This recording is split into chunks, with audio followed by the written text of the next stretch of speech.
আসসালামু আলাইকুম রাহমাতুল্লাহ। যে যেখান থেকে আমার ভিডিওটা প্লে করছেন অসংখ্য ধন্যবাদ। ভিডিওটি ধাক্কা দেবেন না, ভিডিওটি দেখার অনুরোধ করতেছি। তো আগে আপুর কথাগুলো একটু শোনেন, তারপরে আপুর কথার উত্তর আমি দিচ্ছি ইনশাআল্লাহ। পেট্রোল ছাড়া যেমন গাড়ি চলে না, ঠিক সেরকম প্রবাসের মধ্যে কিছু মেয়ে আছে আলগা স্বামী ছাড়া তাদের জীবনটা চলে না। তো সেই সব মেয়েদেরকে বলি, তোমাদের মধ্যে কিছু মেয়েদের জন্য আমাদের একটা ভালো সংসার পর্যন্ত নষ্ট হয়ে যায়, অনেক ভালো মেয়েদের বদনাম হয়। তো একটা কথা মনে রাখো, এগুলো আলগা স্বামী এয়ারপোর্ট পর্যন্ত চলবে, সারা জীবন চলবে না। তো এবার পেট্রোল ছাড়া যেমন গাড়ি চলে না। তো এবার আমি বলি, আপু আমি একজন প্রবাসী মেয়ে, তাই আমি একজন প্রবাসী মেয়ে হয়ে আপনার কথার উত্তরগুলো দেবো ইনশাআল্লাহ। ভিডিওটা আপনার জন্য। তো পেট্রোল ছাড়া যেমন গাড়ি চলে না, তেমন কিছু প্রবাসী মেয়েরা আছে আগলার স্বামী ছাড়া তাদের জীবন চলে না। তো আপনি তো অনেক সুন্দর করে কথা বললেন, দেখতেও মাশাআল্লাহ অনেক সুন্দর। তো আপনি থাকতে আপনার স্বামী কেন আরেকটা মেয়েরে আগলা ভাবে রাখবে? কেন রাখে কেন? আর কেন রাখে, এই কেনর উত্তর আপনার কাছে নাই, কিন্তু এই কেনর উত্তর আমার কাছে আছে।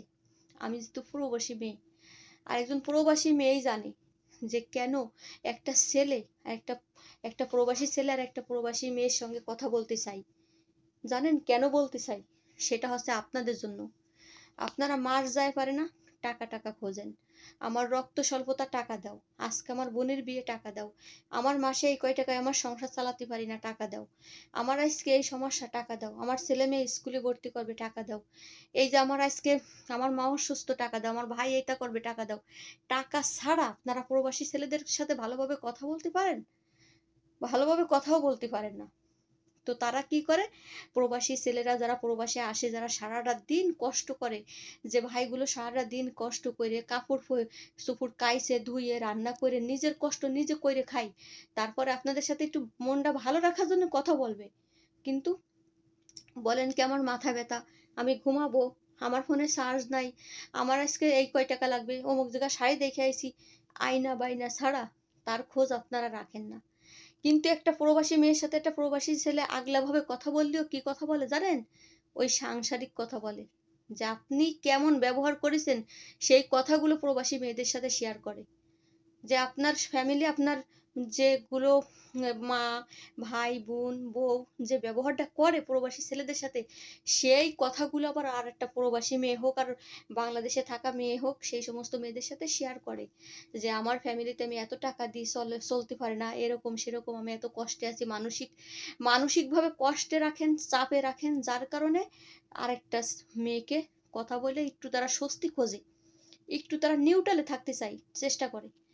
কারণ এটা আমি একটা প্রবাসী মেয়ে হয়ে আমি বুঝি, একটা প্রবাসী মেয়ে কখনো প্রবাসী ছেলেদের সাথে বিয়ে করার জন্য কথা বলেও না। আর প্রবাসী মেয়েরাও টাকা ইনকাম করে, তারা টাকা টাকা খোঁজে না প্রবাসী ছেলেদের সাথে।